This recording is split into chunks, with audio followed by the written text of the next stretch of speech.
Shalom Aleichem. Bapak Yahweh memberkati kita sekalian.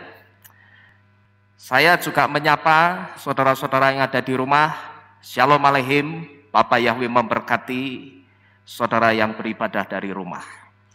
Baik saudara-saudara sekalian, firman Tuhan pagi hari ini saudara akan berbicara tentang burnout. Apa itu burnout?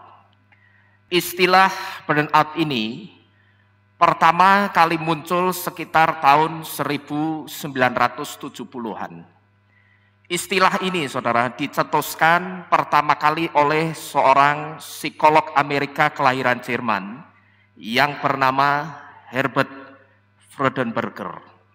Herbert Freudenberger ini mengatakan bahwa burnout adalah satu kondisi kelelahan mental dan fisik yang dialami oleh seseorang yang disebabkan oleh kehidupan profesional atau kehidupan pekerjaan orang tersebut.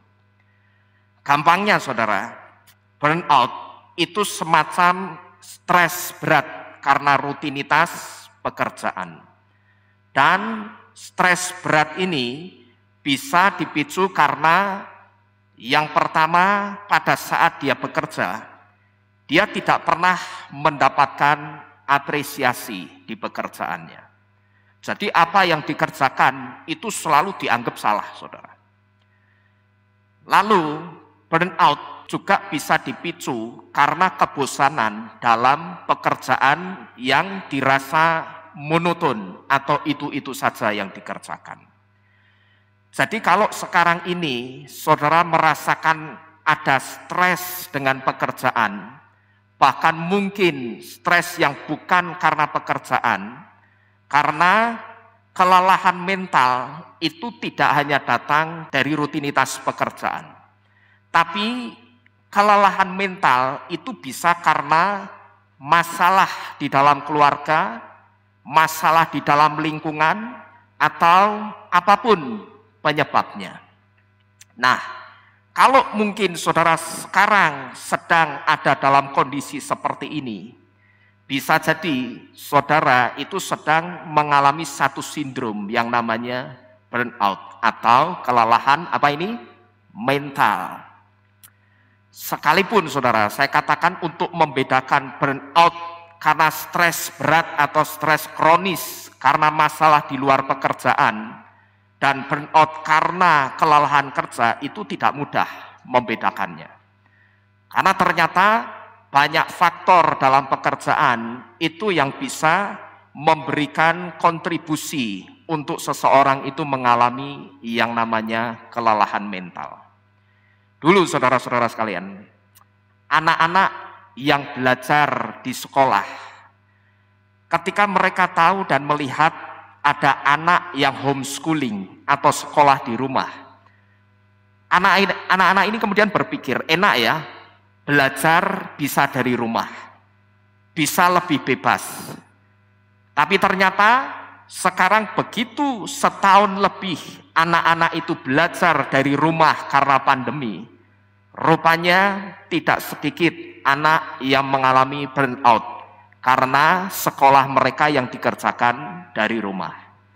Dan ketika mereka kepingin berjumpa dengan teman-temannya, mereka juga mengalami satu kebosanan karena hanya bisa melihat temannya itu dari virtual atau secara virtual, hanya bisa tatap muka melalui webcam, melalui kamera seperti ini saudara.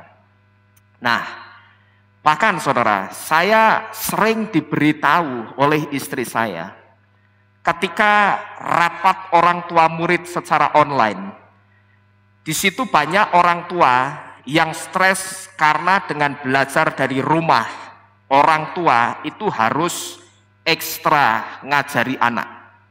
Sedangkan orang tua sendiri atau sedangkan mereka sendiri itu juga harus bekerja. Tapi di sisi lain, mereka juga tidak ingin anaknya berangkat ke sekolah dulu kalau pandemi ini belum betul-betul selesai. Jadi seperti maju kena, mundur kena. Nah lalu, dulu orang yang bekerja di kantor itu juga ada yang berpikir, andai saja pekerjaanku ini bisa aku bawa pulang dan aku kerjakan dari rumah. Betapa menyenangkannya kalau bisa dikerjakan dari rumah.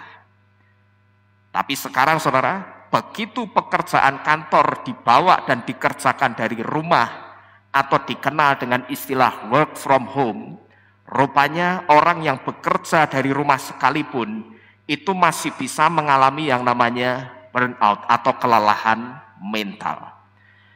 Jadi saudara, waktu-waktu ini banyak orang yang mengalami sindrom burnout. Bahkan sebuah survei dari sebuah perguruan tinggi di Jakarta belum lama ini mendata sekitar 1.400-an dokter yang disurvei secara khusus selama masa pandemi COVID. Mereka ternyata mengalami sindrom burnout juga, saudara. Padahal mereka juga dokter. Karena mereka harus profesional dengan pekerjaannya, tapi mereka harus berhadapan juga dengan pasien yang bisa saja terpapar COVID-19. Jadi kalau kita perhatikan, hampir semua aspek kehidupan manusia itu sedang diacak-acak oleh satu makhluk yang tidak kelihatan kasat mata, yang namanya virus. Dan banyak orang yang menderita sindrom burnout ini karena virus ini dan karena waktu-waktu ini, saudara. Nah, kalau begitu, kalau orang, bahkan mungkin ada di antara kita di sini yang sudah mengalami sindrom burnout, pertanyaannya sekarang, what's next? Apa yang harus kita lakukan sekarang, saudara? Kitab suci, kalau kita perhatikan, itu juga pernah memberitahu bahwa bangsa Israel dulu juga sering mengalami burnout dalam kehidupannya. Sekalipun burnout atau kelelahan mental yang mereka alami, itu bukan saja karena pekerjaan perbudakan mereka.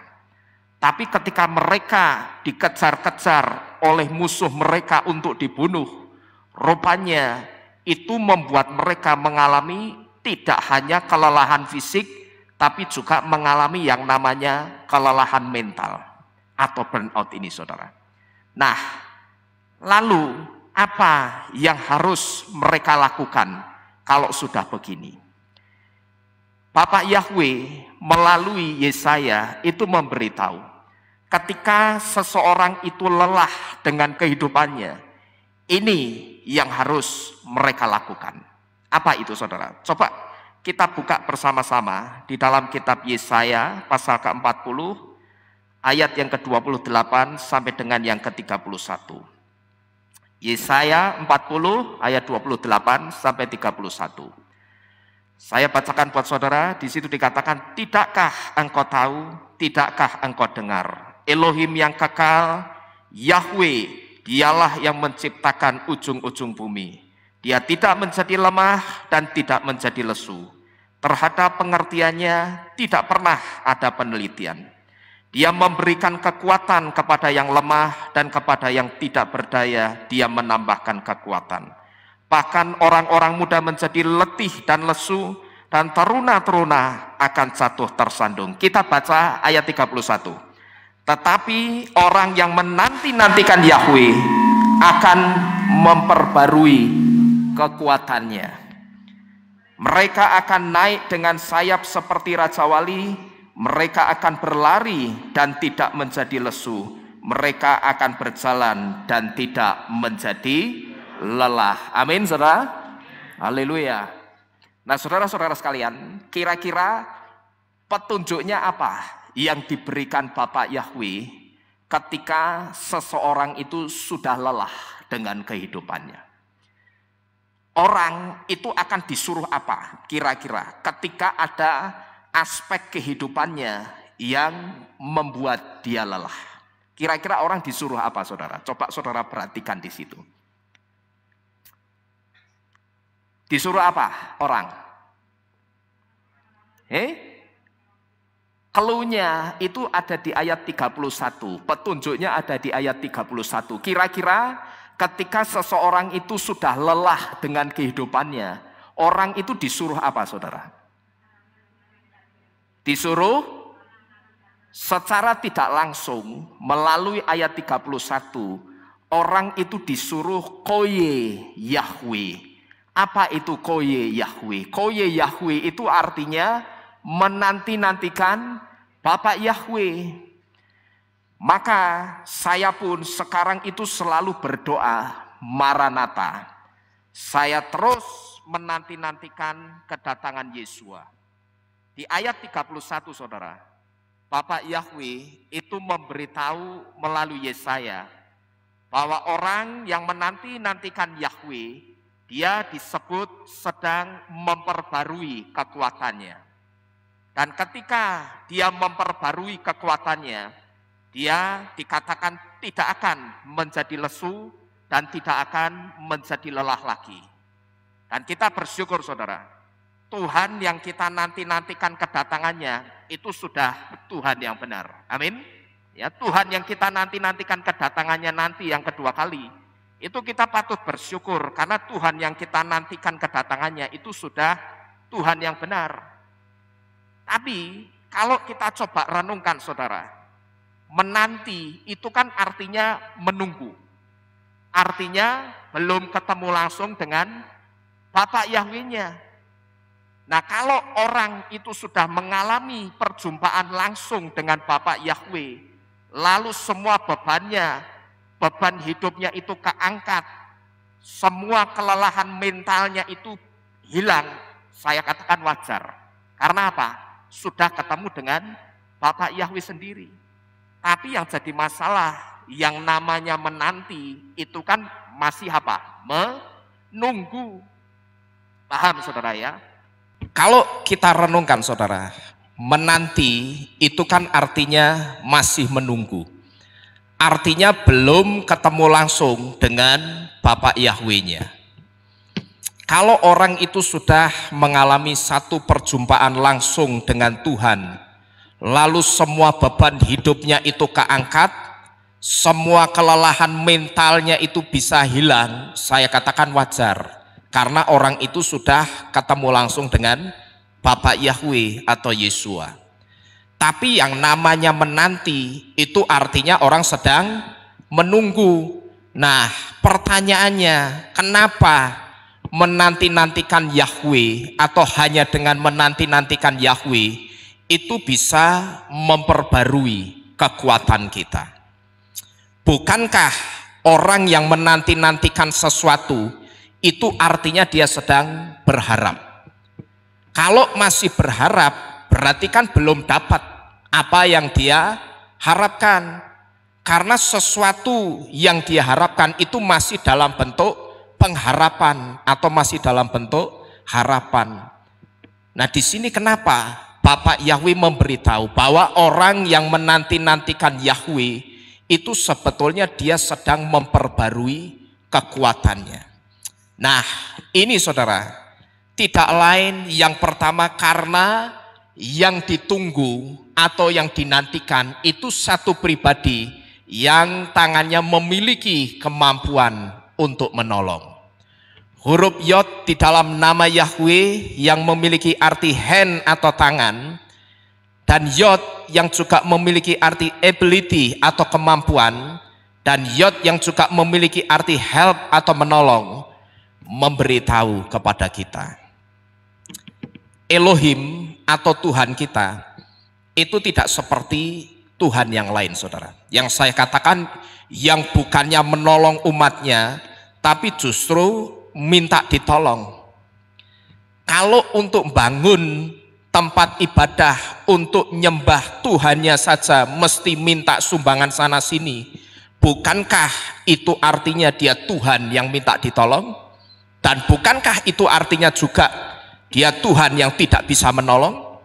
Bagaimana mau dikatakan dia Tuhan yang bisa menolong kalau untuk bangun tempat ibadah untuk nyembah Tuhannya saja itu mesti minta sumbangan sana sini? Bagaimana bisa dia dikatakan sebagai Tuhan yang sanggup menolong umatnya? Tidak bisa.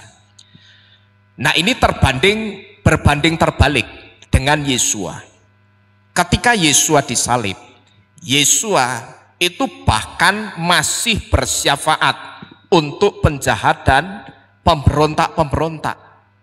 Tapi kalau Tuhan yang lain, saudara, ketika pahamnya tidak sama, maka itu artinya bantai, habisi, dan hancurkan.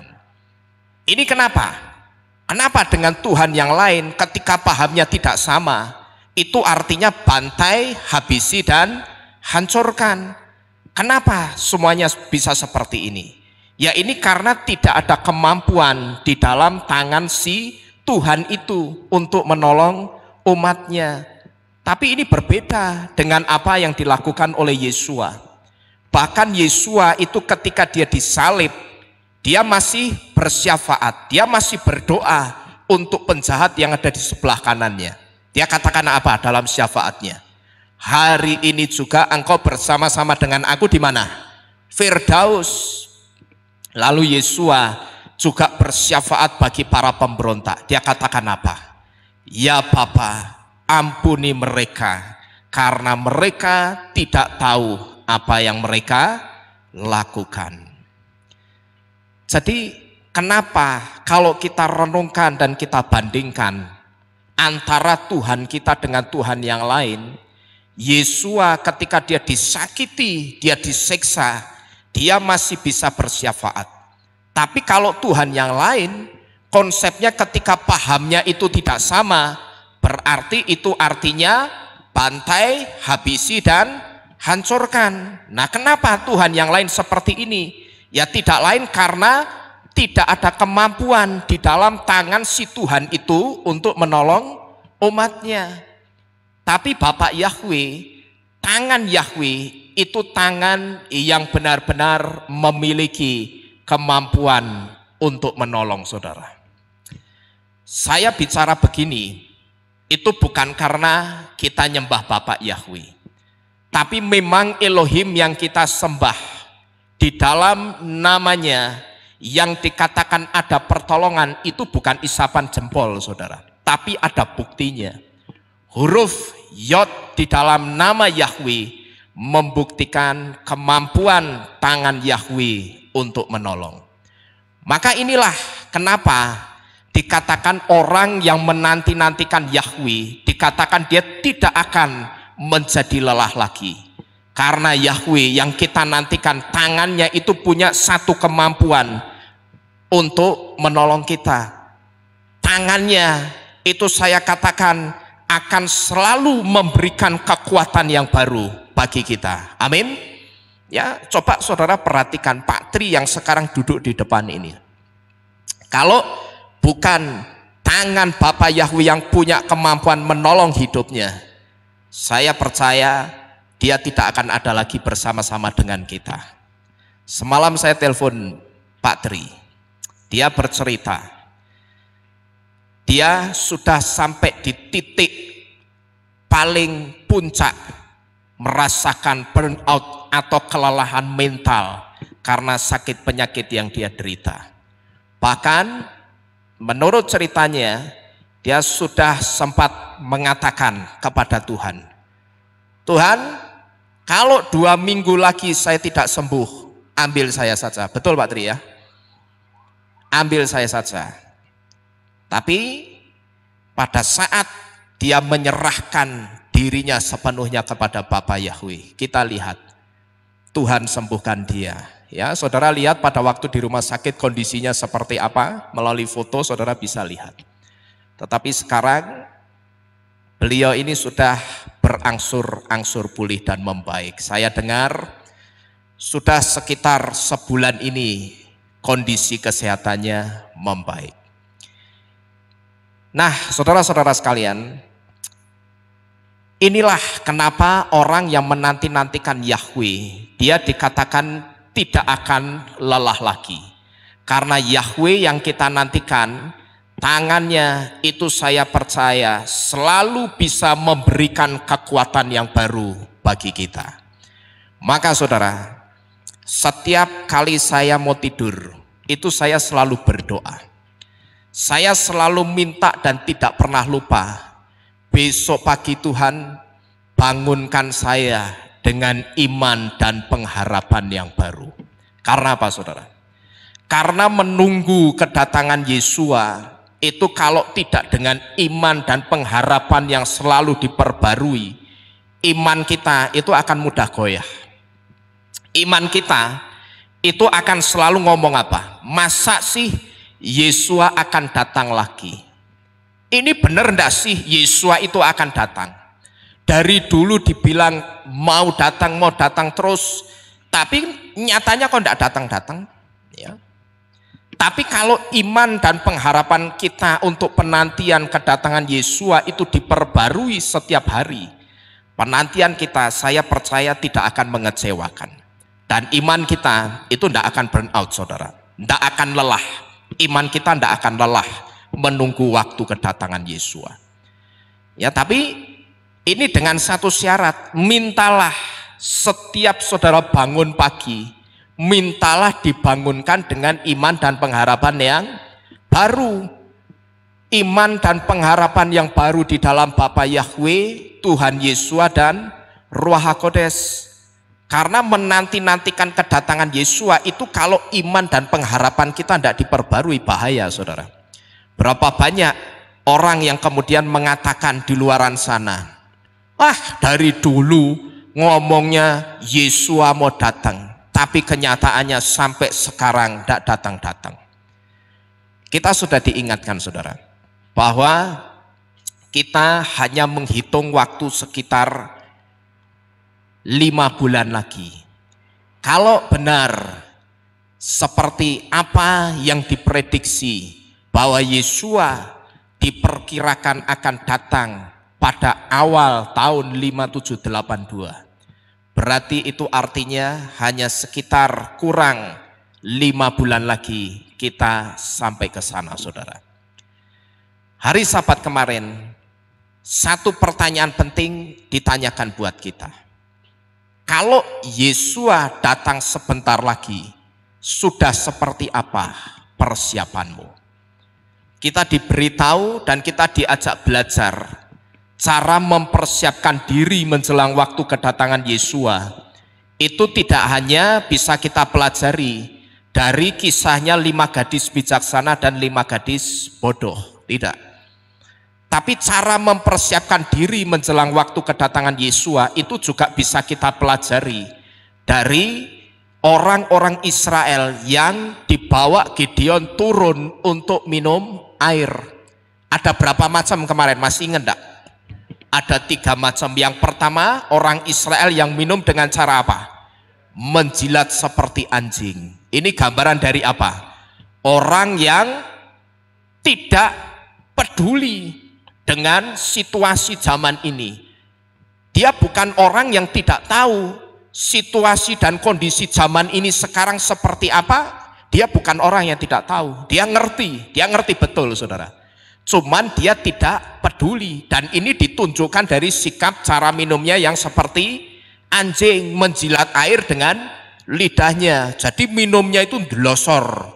Mukanya, mulutnya langsung ke air, terus dijilati airnya. Persis seperti anjing. Lalu orang yang kedua, cara minumnya bagaimana? Dengan menekuk lututnya. Orang yang minum dengan cara menekuk lututnya, itu memang saya katakan ada sedikit kewaspadaan. Sedikit kewaspadaan. Sedikit saja, saudara. Tetapi tetap saya katakan ini bukanlah satu sikap siaga yang baik. Memang kalau cepat-cepatan berdiri untuk nangkis serangan yang datang secara tiba-tiba dari musuh, cepat orang yang kedua ketimbang orang yang minumnya pakai cara apa tadi? Seperti anjing. Sedikit lebih cepat. Tapi tetap ini bukan sikap siaga yang baik. Karena apa? Matanya, pandangan matanya itu masih dominan ke air. Sekalipun dia minum tidak seperti anjing, dia sedikit menekuk lututnya, cuman pandangan matanya itu masih dominan ke air. Sedangkan air yang diminum orang itu simbol dari mengusahakan kebutuhan hidup. Ini simbol atau gambaran dari orang yang tahu situasi zaman ini. Dia tahu tanda-tandanya bahwa waktu-waktu ini benar-benar waktu yang menandakan waktu kedatangan Yesua. Tidak lama lagi Yesua akan datang. Tapi tipe orang kedua itu tidak peduli dengan situasi zaman ini, saudara. Mereka adalah orang-orang yang sibuk memenuhi atau mengusahakan kebutuhan hidupnya. Yang penting bagi mereka sekarang itu bagaimana caranya supaya perutku itu kenyang. Bagaimana caranya supaya bisnisku lancar dan hidupku nyaman dengan uang banyak yang aku dapatkan. Itu gambaran orang yang kedua, saudara. Ini saya sebut sebagai orang yang juga tidak mempersiapkan diri dengan baik. Tapi orang yang ketiga, dia minum dengan cara bagaimana? Mereguk air dari tangannya. Ketika Gideon bawa dia turun minum, dia ambil air itu di tangannya, lalu dia reguk air itu dari tangannya. Saudara perhatikan tipe orang yang ketiga ini. Ketika dia minum, sekalipun dia minum, tapi matanya itu gerilya. Matanya memperhatikan sekeliling. Karena dia menyadari musuh itu bisa saja datang tiba-tiba. Karena di mana-mana mau perang di mana saja, saudara. Yang diamati musuh itu apa? Kelengahannya, lawannya. Itu yang selalu diamati. Maka begitu orang Midian, orang Amalek itu andai kata mereka naik ke bukit dan mereka melihat cara orang Israel minum seperti anjing, itu kalau mereka sampai naik orang Midian dan orang Amalek, ini orang Israel langsung dipukul kalah, saudara. Diserang tiba-tiba, digerutuk, kalah mesti orang Israelnya. Karena cara minum orang pertama dan kedua itu bukan cara yang menunjukkan sikap persiapan diri yang baik, saudara. Dan yang terakhir, kita diberikan satu pertanyaan. Kita persiapan dirinya itu sudah seperti yang mana? Apakah seperti orang yang pertama yang minum dengan menjilat seperti anjing, atau minum dengan cara sedikit menekuk lutut, atau minum dengan mereguk air dari tangan kita? Ya. Kalau kita ditanya seperti ini, yang tahu itu hanya saya, saudara, dan Tuhan. Tapi saya ingin memberitahu, kalau setelah kita coba koreksi diri, ternyata cara persiapan diri kita itu masih seperti orang yang pertama dan yang kedua, perbaikilah sikapmu, ya. Perbaikilah caramu mempersiapkan diri. Karena sekali lagi, ready or not, Yesua is coming. Kita mau siap, kita mau tidak siap, Yesua tetap datang enggak, saudara? Tetap datang. Jangan saudara berpikir ketika saudara tidak siap, lalu Yesua datang, saudara ngomong, Yesua balik sih, aku durung siap soalnya. Ora urusan, ya, enggak peduli. Aku sudah memberikan waktu seumur hidupmu untuk memperbaiki diri. Tapi sekarang adalah waktunya Bapakku untuk aku kembali menjemput orang-orang yang aku kasihi. Kamu tidak siap, tidak peduli, tinggal, ya. Maka kemarin saya memberitahu saudara jangan macam-macam waktu-waktu ini, hati-hati. Karena waktu kedatangan Yesua itu semakin dipersingkat. Jadi saudara-saudara sekalian, kalau iman pengharapan kita itu tidak pernah kita minta untuk diperbarui setiap kita bangun pagi, ini bahaya. Banyak orang yang sekarang menjelang waktu kedatangan Yesua, bukankah waktu-waktu ini waktu penampian? Orang ditampi satu persatu. Berapa banyak pelayan-pelayan Tuhan, jemaat-jemaat Tuhan yang jatuh dari tampah penampian ketika sekarang Tuhan sedang menampi. Hati-hati saudara, Kalau iman pengharapan kita itu tidak pernah kita mintakan selalu diupdate seperti software setiap bangun pagi, repot. Nanti lama-lama kita akan seperti orang-orang yang akan mengatakan Yesus itu sebenarnya datang enggak sih? Dari dulu sejak aku kecil sampai aku mati ora teko-teko. Kan aku sajane pengen orang mati tapi terangkat. Tapi kenapa dari dulu cuman yang saya dengar khotbah-khotbah pendeta yang katanya saudara-saudara sebentar lagi Yesus mau datang. Ini kalau iman kita tidak pernah minta diperbarui saudara, kita akan dengan mudah mengatakan demikian. Ya, sebenarnya Yesus itu datang atau enggak? Dari dulu dia mau datang tapi kenyataannya enggak datang. Tapi kalau iman dan pengharapan kita untuk penantian kedatangan Yesus diperbarui setiap hari, saya berani menjamin penantian kita tidak akan pernah mengecewakan. Amin. Dan iman kita itu tidak akan pernah burn out. Iman kita itu tidak akan pernah lelah saudara, menunggu waktu kedatangan Yesus. Mau Yesus itu benar datang tepat tanggal 1 Tisri 5782, mau Yesus datang sebelum tanggal 1 Tisri 5782 atau setelah 1 Tisri 5782, mau datang kapanpun kita tidak akan pusing. Tapi yang pasti Yesus datang sewaktu-waktu, iman kita sudah didapati baik dan benar dan layak untuk menyambut kedatangan Yesus. Amin. Ya. Jadi ini yang pertama saudara. Kenapa menanti-nantikan Yahweh itu bisa memberikan kekuatan atau memperbarui kekuatan kita? Karena yang kita nantikan itu pribadi yang tangannya memiliki kemampuan untuk menolong. Saya ngerti ini dari mana? Huruf Yod di dalam nama Yahweh. Yahweh itu kan hurufnya Yod He Waw He. Nah, huruf Yod yang menyusun nama Yahweh itu memiliki arti hand yang artinya tangan, tapi Yod juga memiliki arti ability atau kemampuan, dan Yod itu juga memiliki arti help atau menolong. Jadi yang pertama, kenapa Yesaya mengatakan tetapi orang yang menanti-nantikan Yahweh dia sedang memperbarui kekuatannya. Itu karena yang kita nanti-nantikan, yang kita tunggu itu pribadi yang tangannya memiliki kemampuan untuk menolong. Dan ini tidak sama dengan Tuhan yang lain saudara.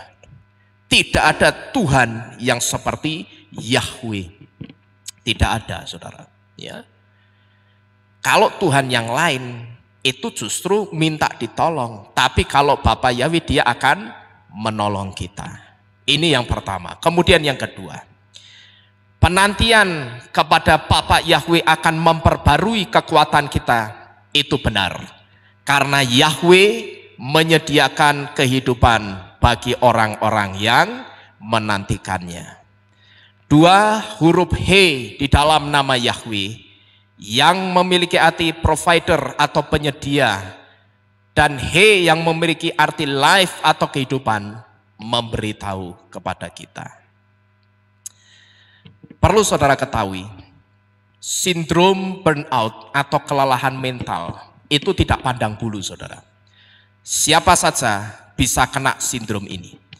Mau dia anak Bapak Yahweh atau bukan, dia anak kecil atau orang dewasa, dia orang tua atau anak muda, semua orang bisa mengalami sindrom ini. Dan orang yang mengalami satu kelelahan mental itu tidak menutup kemungkinan dia kemudian akan mengalami yang namanya hopeless atau desperate, putus asa karena kehilangan pengharapan.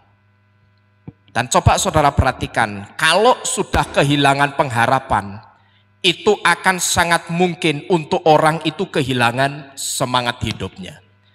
Dan kalau sudah ada di fase ini, coba saudara perhatikan, berapa banyak orang yang sudah kehilangan semangat hidupnya, kemudian dia mengakhiri hidupnya lebih dini dari waktu yang sudah ditentukan Tuhan, alias bunuh diri. Jadi kalau kita perhatikan efek atau dampak dari kelelahan mental, dampak dari burnout itu bisa fatal, saudara. Orang kalau sudah mengalami sindrom burnout, itu tidak pandang bulu sindrom ini. Siapa saja itu bisa kena. Mau dia anak Bapak Yahweh atau dia bukan anak Yahweh, tetap bisa kena. Dia anak kecil, dia orang dewasa, itu juga bisa kena. Anak kecil masa bisa kena? Ya saudara lihat aja. Dulu anak-anak yang melihat ada anak lain homeschooling atau sekolah dari rumah, mereka berpikir enak ya, sekolah dari rumah itu bisa lebih bebas, bisa disambi sambil bermain. Tapi begitu dikabulkan keinginannya, setahun lebih mereka school from home, mereka sekolah dari rumah. Kenyataannya banyak anak-anak yang juga mengalami kelelahan mental, mengalami burnout. Dan tidak hanya anaknya saudara, orang tuanya itu juga mengalami kelelahan mental. Karena apa? Kalau anak sekolah di rumah, orang tuanya itu harus ekstra ngajari anak. Sedangkan mereka sendiri harus tetap bekerja. Tapi seperti si malakama, mereka merasa kelelahan mental karena harus ngajari anaknya lagi. Tapi mereka juga tidak ingin anaknya masuk sekolah dulu kalau pandemi itu belum betul-betul selesai. Bahkan tadi di depan saudara juga melihat sekitar 1.400-an dokter yang disurvei, dokter loh saudara, itu juga bisa mengalami yang namanya burnout atau kelelahan mental. Karena mereka harus profesional dengan pekerjaannya, tetapi mereka juga harus ketemu dengan pasien-pasien, sekalipun itu bukan dokter paru-paru, itu dokter kandungan, itu dokter spesialis ginjal, dokter spesialis jantung, mau spesialis apapun, dia akan tetap ketemu dengan pasien yang bisa saja terpapar COVID, saudara. Nah di sini para dokter ini kemudian mengalami yang namanya kelelahan mental. Mereka seperti berpacu. Mereka harus profesional dengan pekerjaannya, tetapi mereka juga bisa kena resiko terpapar COVID dari pasien yang mereka layani. Jadi kalau kita perhatikan, waktu-waktu ini banyak orang itu yang aspek kehidupannya diacak-acak oleh satu makhluk yang tidak kelihatan kasat mata yang namanya virus, dan itu dampaknya bisa sangat fatal. Orang yang memiliki sindrom kelelahan mental itu dampaknya bisa fatal. Tapi firman Tuhan memberitahu saudara, orang yang menanti-nantikan Yahweh, dia sedang memperbarui kekuatannya dan dia tidak akan menjadi lelah saudara.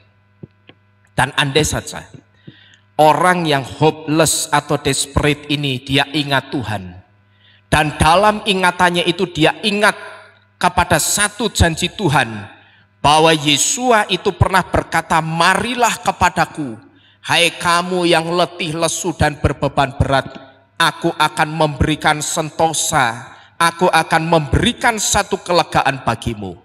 Saya percaya, andai saja orang-orang yang hopeless ini ingat janji Tuhan ini, saat itu juga pasti akan muncul kekuatan baru bagi kita. Amin. Asal orang ingat, Yesua itu pernah ngomong, marilah kepadaku, hai kamu yang letih lesu dan berbeban berat, aku akan memberikan kelegaan bagimu. Saya percaya orang ketika ada dalam keadaan hopeless atau desperate, orang yang putus asa karena kehilangan pengharapannya, andai saja dia ingat janji Tuhan ini, dia tidak akan hopeless saudara. Tetapi saya percaya, andai juga ada di antara kita yang seperti ini, saat itu juga ketika kita ingat janji Yesua, saat itu juga pasti akan muncul kekuatan baru bagi kita. Nah, passion atau gairah yang muncul ketika kita ingat janji Tuhan ini bisanya muncul karena apa, saudara? Kan tadi saya katakan ya, kalau orang yang hopeless, orang yang kehilangan pengharapan, orang yang desperate atau putus asa karena kehilangan pengharapan, andai saja dia ingat kepada janji Yesus, saya percaya dia tidak akan pernah hopeless lagi. Dia tidak akan pernah merasa kehilangan pengharapan lagi. Tapi dia akan apa? Mendapatkan satu kekuatan yang baru. Muncul satu passion atau gairah. Nah, pertanyaannya, passion atau gairah yang muncul ketika kita ingat janji Tuhan ini bisanya muncul karena apa? Karena apa, saudara? Karena pribadi yang kita nantikan pertolongannya itu pribadi yang di dalamnya ada kehidupan. Yesua itu provider kehidupan. Yesua itu yang menyediakan kehidupan. Provider itu artinya penyedia. Ini berbicara tentang menyediakan. Dan Yesua, dia provider kehidupan. Dia yang menyediakan kehidupan. Karena di dalam Yesua ada kehidupan, maka orang yang kehilangan semangat hidup itu seperti di-recharge, seperti diisi ulang, dibangkitkan lagi semangat hidupnya. Jadi saya katakan masuk akal ini apa yang dikatakan Yesaya.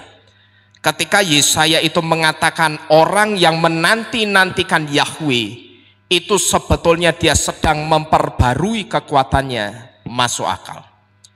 Karena Yahweh, karena Yesua yang kita nanti-nantikan, dia adalah pemberi kehidupan bagi kita.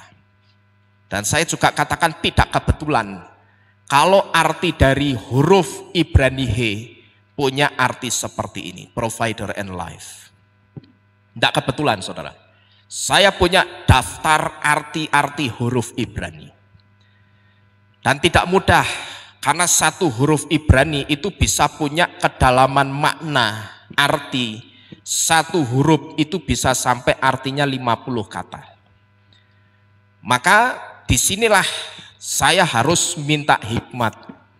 Ketika firman mengatakan orang yang menanti-nantikan Yahweh, dia sedang memperbarui kekuatannya. Saya percaya Yahweh yang dinantikan di dalam Yahweh, di dalam nama Yahweh itu ada artinya. Dan itu bisa dilihat dari huruf-huruf Ibrani yang menyusun nama Yahweh. Cuman bagaimana saya bisa kemudian mengambil arti yang ini dan arti yang ini? Ini harus dengan hikmat, saudara. Ya, tidak bisa asal comot. Karena kalau asal comot itu artinya cocokmologi atau gadokmologi. Karena sekali lagi satu huruf Ibrani itu bisa punya arti sampai 50 kata. Dan tidak kebetulan kalau huruf He yang ada di dalam nama Yahweh itu memiliki arti provider and life. Dia penyedia kehidupan, dialah Yesua. Ini yang kedua, saudara. Kemudian yang ketiga, orang yang menanti-nantikan Yahweh akan memperbarui kekuatannya, itu benar. Karena Yahweh yang dia nantikan akan menghubungkan atau menyatukan penantiannya dengan kemuliaan. Kemuliaan di sini berbicara tentang jawaban atas penantiannya. Huruf Waw di dalam nama Yahweh yang memiliki arti joining together atau bergabung bersama, ini berbicara tentang menyatukan. Waw itu juga punya arti connection atau penghubung. Dan Waw itu juga punya arti glory atau kemuliaan. Tiga arti dari huruf Waw meneguhkan akan hal ini. Saya bayangkan, saudara, ilustrasinya kurang lebih seperti ini, saudara. Tali yang di sebelah kiri ini waiting atau penantian kita. Tali yang di sebelah kanan ini glory atau kemuliaan. Dan inilah tangan Bapa Yahweh yang menghubungkan atau menyatukan penantian kita dengan kemuliaan atau dengan jawaban atas penantian kita.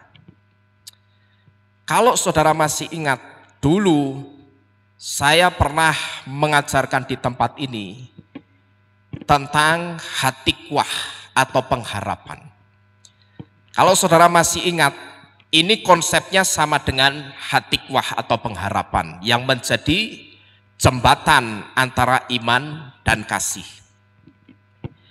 Bukankah orang yang menanti-nantikan sesuatu, itu berarti orang juga sedang apa, saudara? Berharap. Betul, saudara ya? Orang yang menanti-nantikan sesuatu berarti dia sedang apa? Berharap. Nah, kalau kita perhatikan di dalam kitab Alef Korintim atau 1 Korintus 13 ayat 13, di situ dikatakan, maka sekarang tinggallah ketiga hal ini, yaitu iman, pengharapan, dan kasih. Kalau kita perhatikan, pengharapan itu ada di mana? Coba saudara perhatikan baik-baik. Iman, terus pengharapan, lalu kasih. Saya mau tanya, pengharapannya ada di mana? Di pinggir atau di tengah? Di tengah. Kira-kira kebetulan enggak, saudara? Pengharapan itu letaknya ada di tengah. Diucapkan oleh Rabi Saul, dan Rabi Saul itu tidak mengucapkan, maka sekarang tinggallah ketiga hal ini, yaitu iman, kasih, pengharapan, atau pengharapan, iman, kasih, atau pengharapan, kasih, dan iman. Tapi kenapa Rabi Saul itu mulutnya seperti dituntun Tuhan untuk ngomong, maka sekarang tinggallah ketiga hal ini, yaitu iman, pengharapan, dan kasih. Kasihnya ada di mana? Di tengah. Pengharapannya ada di mana? Di tengah. Nah, pengharapan yang letaknya ada di tengah ini tidak kebetulan. Pengharapan yang letaknya ada di tengah itu ada fungsinya, punya fungsi. Fungsinya sebagai apa? Fungsinya itu sebagai bridge atau jembatan penghubung antara iman dan kasih.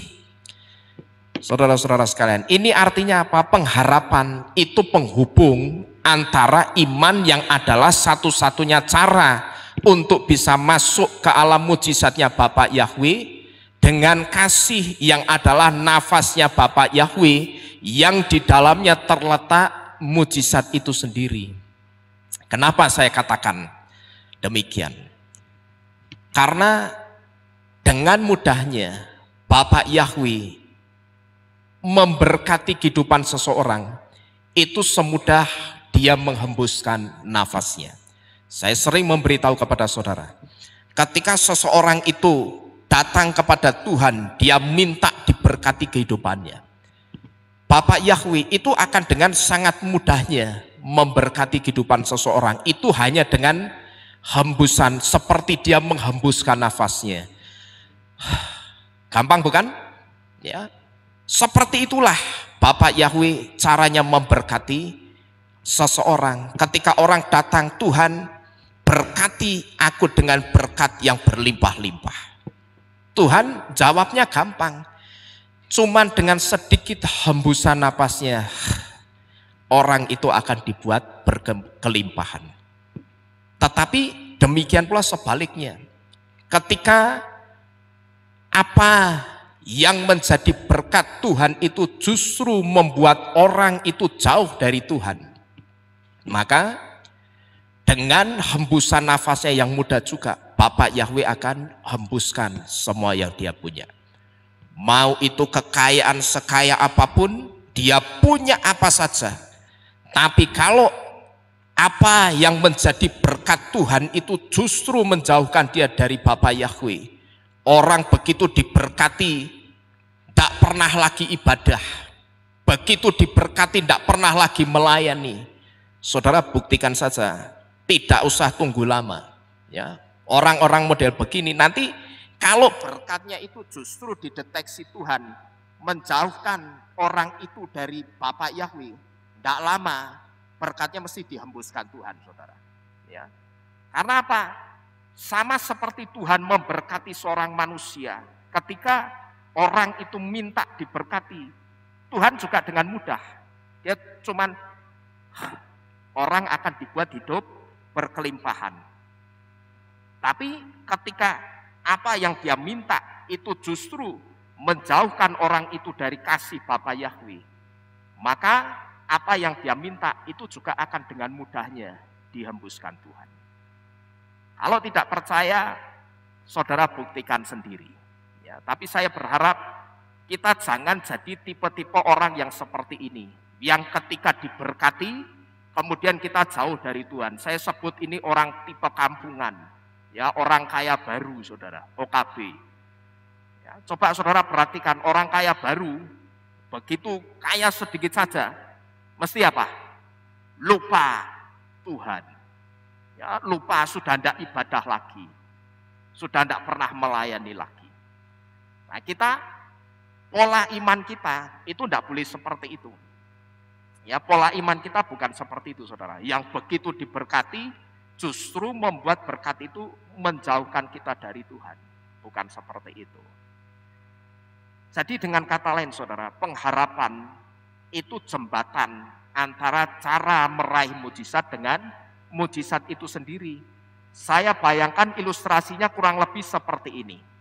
Tali yang sebelah kiri ini waiting atau penantian kita, apa yang menjadi pengharapan kita, sedangkan tali yang di sebelah kanan ini glory atau kemuliaan, jawaban atas penantian kita.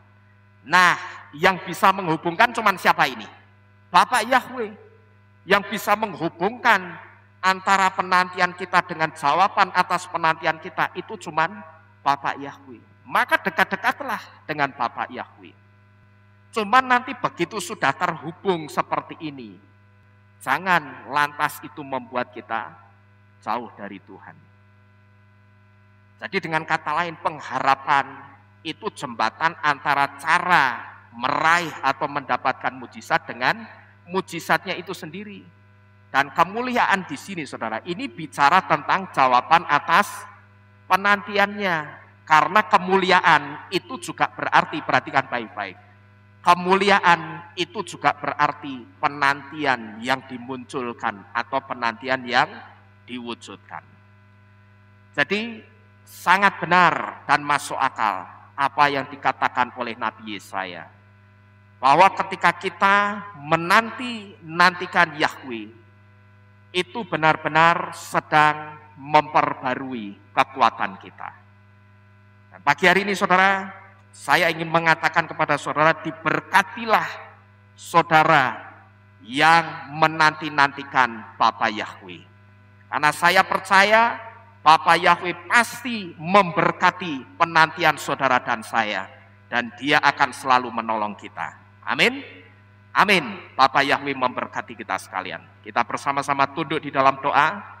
Kita akhiri firman Tuhan pada pagi hari ini.